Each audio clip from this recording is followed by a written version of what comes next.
Nausicaa was produced in a studio called Ghibli? Nausicaa wasn't produced by Ghibli. No? Ghibli hadn't been set up when Nausicaa was produced. No? No, Nausicaa was produced for Takuma Shoten, who are a major mainstream publisher in Japan. But Studio Ghibli wasn't actually set up until Miyazaki made his follow-up to Nausicaa, Tenko no Shira, Laputa, the Castle in the Sky. He wanted to make his own. I don't think he'd really specifically formulated a wish to make his own studio, but he wanted to make the best quality films he could. So when he made Nausicaa, he recruited a wonderful crew, but like every other film industry in the world, the Japanese animation industry largely recruits people project by project, and you paid for the project, or you paid on piecework per hour for the work you do on the project.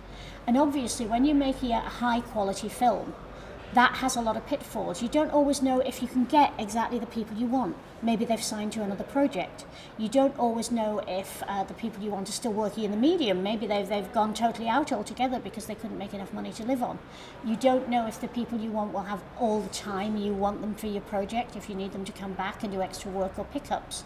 So I think the germ of him wanting his own studio was born during the process of his making Nausicaa.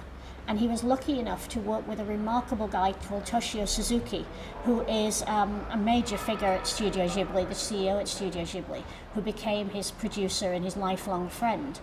And Suzuki set about getting the finance for him to have his own studio, just so that they could create a situation where he would be able to employ people directly all the year round. Ghibli is the only studio in Japan that does that.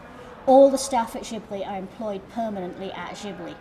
So he has everyone he needs to hand whatever feature he wants to make. They do all their own work in-house, up to and including principal photography. The negs go off to be processed, but everything till then is handled at Ghibli. They don't have their own sound studio, but very few studios have that. They go out to sound stages. But that means that he has complete control of the whole filmmaking process. Whereas with Nausicaa, obviously he didn't have that to the same extent. With Laputa and with all his more recent projects, for instance the project that's coming out this July, Zero Fighter, he has had all his own people trained by him, developed by him, working on his movie in exactly the way he wants them to work. And for an animator, that is an inestimable benefit. And Ghibli is the only studio in Japan that works that way. Ask Oshii Sensei, when you see him, why he once described Studio Ghibli as the Kremlin.